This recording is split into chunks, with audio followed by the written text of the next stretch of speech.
So I was reading through some emails and messages today, and they were from wig sisters, from women, hair loss sisters, from women who are struggling with hair loss and all the emotions that come with that, the hopelessness, the helplessness, the shame, and how alone those of us who suffer from hair loss feel.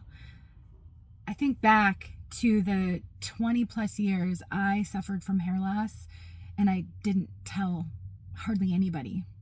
I felt so defeated, and it impacted my life so negatively. I think about all the things I missed out on, all the events that I didn't go to because I worried about my hair.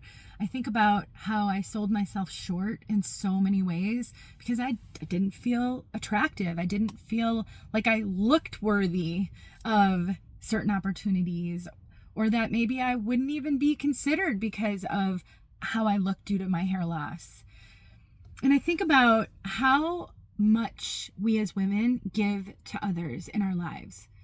How much of our time, our talent, our resources, our energy do we spread out to everybody else? And how little do we save for ourselves?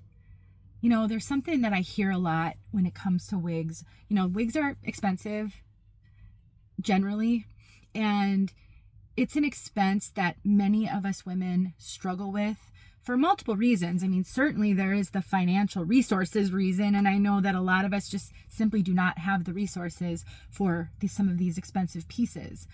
But in some cases, we have diminished ourselves on this journey so much that we actually can't spend the resources in helping ourselves to feel better. You know, we feel as though it's a little bit shameful that we care so much about our hair, that spending a few $100s on a wig or even on education seems frivolous. It seems unwise because, well, actually, why? You know, we're willing to often, again, I'm speaking in generalizations, and I know some people are really struggling financially, but in general, we will actually spend money and resources on certain things. You know, if it's education that's going to help us in our career, or maybe it's education related to a hobby that we really care about. You know, maybe I know women who spend an awful lot of money on quilting and scrapbooking, and maybe even go on weekends where you can do those things with others who enjoy it as much as you do. But for some reason, when it comes to wigs and hair loss, there's this disconnect, and we just struggle to see the value or to think we're valuable enough to spend time on that. Last year, my friend Sarah and I hosted our first ever Wig Sister Retreat. We call it the Upper Midwest Wig Sister Retreat, although women came from all over the country. And I got to tell you guys, it was life-changing, absolutely life-changing, to be in a room with other women who completely understand what I have gone through for 25, 30 years of hair loss, to be with women who I knew were not judging me for how I looked. I knew that they understood and had nothing but love and compassion for me. I cannot stress enough how important it is to take care of yourself, especially on a hair loss journey. How important it is that you do not diminish the struggle. It is real. It is not vain. It is not selfish. It is absolutely real. When I talk to a woman who has been diagnosed with terminal cancer and she is more concerned about her hair loss than the cancer, it's real. And there is no shame in that. And I just want to encourage you. You are worth it. You are worth spending some money on. You are worth spending some time. My friend Sarah and I are hosting our second annual retreat. It is Saturday, Friday, Friday, September 26th, and Saturday, September 27th.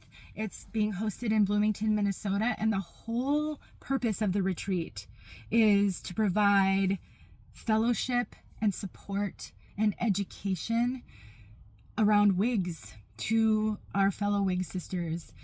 We have so much planned, so much education. I mean, if you've ever wanted to learn how to care for and refurbish a synthetic wig, if you are curious about human hair and you want to know how to care for them and style them, maybe you've struggled with caps not fitting you and you'd love to learn how to modify a cap. Maybe you just desperately want fellowship with other women who get it. Maybe you are in desperate need for a community to support you, to talk with, and other women who understand what you're going through.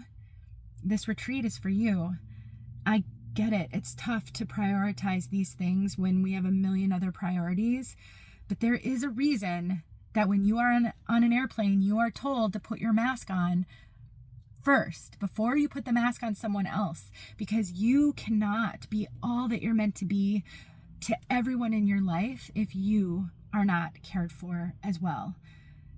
You know, we feed ourselves in order to be able to give to others. And this weekend is meant to make you better than you've ever been for yourself and for everyone around you. I'll put some details below, but I would love for you to consider joining us at our second annual Upper Midwest Wig Sister Retreat. I'm telling you, the women who attended last year, many of them are coming back this year, and I've heard it over and over again. I think none of them, or maybe one or two, knew someone else, but nobody knew anyone else when they came last year. And now these women have a community surrounding them. They're still chatting with each other in the WhatsApp group that we created. It's truly something that I think every woman should experience at least once. So if you have felt alone on this journey, if you've struggled and you are really missing out on life, if you have made decisions to diminish yourself because of how you feel about your hair loss, please join us and consider this an investment in not only yourself, but in everybody else around you, because you're worth it. And I promise you, your outlook on everything will be better when you feel supported. I'll put some details below. I really hope to see many of you, but certainly if not this year, then maybe next year. And please, please, please remember, you are worth everything available to help you get through this rough time. You will get through it, but you don't have to do it alone. Never, never, never think you are alone, because you're not. Look below for more details.